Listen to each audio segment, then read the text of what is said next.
Good morning, students. Today I will explain you chapter third back exercise questions answers. तो आपको मैं अपने ये नोट्स बनाए हुए हैं, ये आपको यहाँ से आपको दिखा रही हूँ मैं, इसको ध्यान से देखिए सब बच्चे। हमारी बैक एक्सरसाइज क्वेश्चन है चैप्टर थर्ड के। तो फर्स्ट क्वेश्चन जो बैक एक्सरसाइज के आपके एनसीईआरटी बुक में ये है। First question, A 0.24 gram sample of compound of oxygen and boron was found by analysis to contain 0.096 gram of boron। उन्होंने कहा है कि हमारे पास एक सैंपल है इतने ग्राम का, 0.24 ग्राम का एक सैंपल दिया हुआ है एक कंपाउंड का, ठीक है। उस कंपाउंड के अंदर क्या क्या है, ऑक्सीजन और बोरोन है, ठीक है। ऑक्सीजन और बोरोन का वो कंपाउंड है, उसके अंदर 0.96 बोरोन है और ऑक्सीजन है कितनी, 0.44 ग्राम क्या है, ऑक्सीजन है, ठीक है। अब इसमें हमने कैलकुलेट करनी है दोनों की परसेंटेज अलग अलग, बोरोन की कितनी है और ऑक्सीजन की कितनी है, ठीक है। और हमारे पास टोटल कंपाउंड का सैंपल का वेट दे रखा है इतना, ठीक है। तो हमारा टोटल सैंपल वेट है इतना, उसमें से बोरोन की कितनी परसेंटेज है और ऑक्सीजन की अलग अलग परसेंटेज निकालनी है। तो आपको मैंने बेटा परसेंटेज का फॉर्मूला पहले भी समझाया हुआ है बेटा। तो अभी देखिए सब बच्चे, परसेंटेज ऑफ ऑक्सीजन, जब भी आपको परसेंटेज निकालनी होती है तो हमेशा मैंने बताया हुआ है एक गिवन मास, ठीक है। गिवन मास यहाँ पे ऑक्सीजन का कितना है ये देखिए आप, और टोटल सैंपल का मास कितना है बेटा, इतना, ठीक है। तो आपको एक एलिमेंट्स का अलग से मास दे रखा है, ये देखिए 0.44 ग्राम ऑफ ऑक्सीजन, ये ऑक्सीजन का दे रखा है। हम सबसे पहले ऑक्सीजन की परसेंटेज निकाल रहे हैं। तो percentage of oxygen, weight of oxygen upon weight of sample, ये रहा वेट ऑफ सैंपल, यहाँ पे ये दे रखा है इनटू 100। तो आपको ये दे रखा है ऑक्सीजन का भी दिखाया मैंने, ये उसका सैंपल का पूरा वेट दे रखा है ये वाला, और इंटू 100 इसको सॉल्व किया तो 60 ग्राम आ गया। अब हम निकालते हैं ऐसे ही बोरोन का। तो बोरोन का परसेंटेज निकालने के लिए weight of boron, weight of sample into 100, वही क्या, वेट बोरोन का कितना दिया हुआ बेटा, ये इतना दिया हुआ, ठीक है ना। तो ये बोरोन का वेट इतना दिया हुआ है इंटू 100, ऐसे करके सैंपल का वेट तो आपका दोनों का कॉमन है, ये है, और बोरोन का वेट कितना है, ये है। तो आपको ये देखिए यहाँ पर हमने बोरोन का वेट लिख दिया है, ये सैंपल का वेट इंटू 100, तो इसका सॉर्ट आउट करके निकाला है तो आपका क्या आया, 40%। तो इन दोनों का अलग अलग से परसेंटेज हमारे को सैंपल में निकल गई है। क्लियर सब बच्चों को, ठीक है। अब हम चलते हैं सेकंड पर। सेकंड हमारे को जो है न्यूमेरिकल क्या कह रहा है, when 3 gram of carbon is burned in 8 gram of oxygen, 3 gram carbon जलता है किसके साथ, 8 ग्राम ऑक्सीजन के साथ, तो जलता है तो वो 11 ग्राम हमारे को कार्बन डाइऑक्साइड बनाता है। 3 8 के साथ जला और टोटल CO2 कितना बना बेटा, 11 ग्राम बना। तो अब है व्हाट मास ऑफ, अब नेक्स्ट लिखा है when 3 gram of carbon is burn in 50 gram of oxygen, which law of chemical combination will govern by your answer.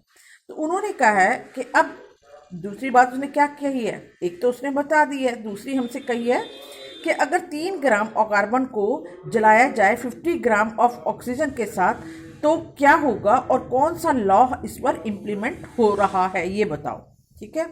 तो आपका हमने पहले जो है ये दिया हुआ है 3 gram of carbon produce carbon dioxide, ये जो आपको पहली लाइन है ये क्लियर की हुई है, ठीक है।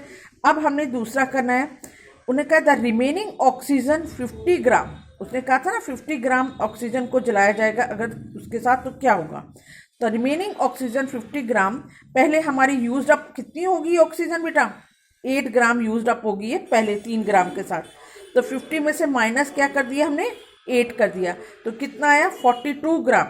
तो 42 does not take part in the reaction, तो 42 ग्राम ऑक्सीजन ने पार्ट नहीं लिया रिएक्शन में, तो the law of definite proportion is govern by the this reaction और दिस डाटा।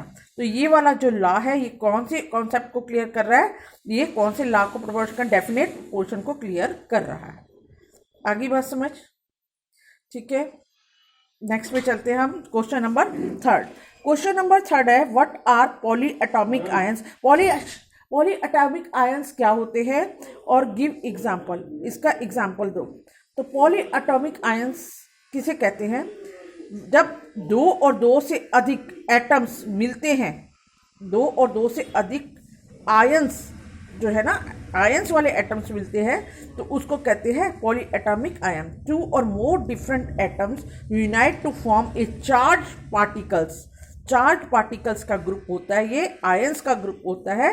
ठीक है, जब ये मिलता है तो उसको बोलते हैं पॉली एटॉमिक आयंस। तो पॉली एटॉमिक आयंस की एग्जाम्पल हैं दो। फॉस्फेट, ये देखो इसमें आयंस है ये, ठीक है, ठीक है, ये इसका आयन है, इसके ऊपर चार्ज है ना, ये चार्ज आता है तो उसको आयंस बोलते हैं। जिस एटम के ऊपर चार्ज आ जाते हैं वो क्या बन जाता है? आयंस। तो group of ions is called polyatomic ions. तो ये इसके एग्जांपल्स है। क्लियर? अब है फोर्थ नंबर। ये फोर्थ नंबर जो है ये पहले भी बता रखा है। Right the chemical formula of the following. इनका केमिकल फॉर्मूला बताना है। मैग्नीशियम क्लोराइड, मैग्नीशियम का वैलेंस होती है, वैलेंसी क्या है? 2 +2। क्लोरीन की -1। ठीक है, तो इंटरक्रॉस होती है आपको वैलेंसी हमेशा, तो ये इंटरक्रॉस होगी। Mg का क्या है? Cl की किस पे आई है?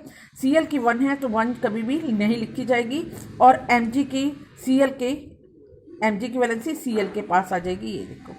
तो ये क्या बन गया? MgCl2। कैल्शियम ऑक्साइड की भी इसी तरह है। ठीक है, कैल्शियम ऑक्साइड की ये 2 है और ऑक्सीजन की भी 2 है। दोनों की जो वैलेंसी बराबर है, कैंसिल हो जाती है, इनको नहीं लिखा जाता वैलेंसी। इसको जब बराबर, इक्वल और अपोजिट हो तो ये कैंसिल हो जाती है, तो ऐसे लिखा जाता है CaO, कैल्शियम ऑक्साइड। अब थर्ड है कॉपर नाइट्रेट। कॉपर नाइट्रेट है CuNO3। ठीक है, तो Cu की है +2 और ये है NO3 की -1। अब कॉपर की जो है देखो बेटा, कॉपर की ये 1 आएगी नहीं, और NO3 जो है ये जो है इसकी वैलेंसी इस पर यहाँ आ गई है। इसको पूरा ब्रैकेट में कर दिया, जो था ये ऐसे कैसा, इसको ब्रैकेट में कर दिया। अब है कैल्शियम कार्बोनेट। कैल्शियम कार्बोनेट का Ca की 2 होती है वैलेंसी, कैल्शियम की कार्बोनेट की -2 होती है। तो ये देखिए इसकी इसके पास चलेगी, कैल्शियम की 2 ये है और इसकी 2 है, दोनों की वैलेंसी आपस में कैंसिल होगी, प्लस ये दोनों बराबर इक्वल है, बस CaCO3 ऐसे लिख दिया गया है। आगे बात समझ? सब बच्चे ध्यान से देख लेना, कुछ नहीं समझ आएगा आप मेरे से दोबारा पूछ सकते हो बेटा, जब कभी भी आप, ठीक है, बिल्कुल फ्रेंकली पूछ सकते हो आप। Question number 5, give the names of element present in the compound. ये फॉलोइंग कंपाउंड दिए हुए हैं, इनके अंदर हमें एलिमेंट्स बताने, कौन कौन से एलिमेंट्स इसके अंदर प्रेजेंट है।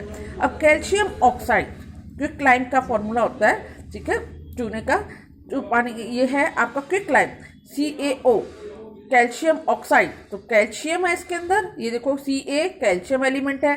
दूसरा एलिमेंट कौन सा प्रेजेंट है बेटा? ऑक्सीजन।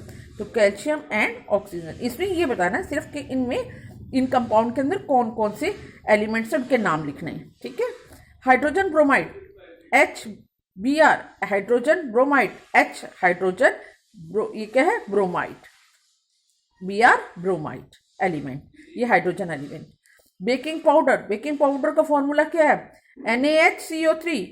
ठीक है, तो NaH में सोडियम, हाइड्रोजन, कार्बन, ऑक्सीजन। ठीक है, सोडियम, हाइड्रोजन, कार्बन, ऑक्सीजन, ये एलिमेंट्स के नेम लिख दिए हैं। ठीक है, अब है पोटेशियम सल्फेट।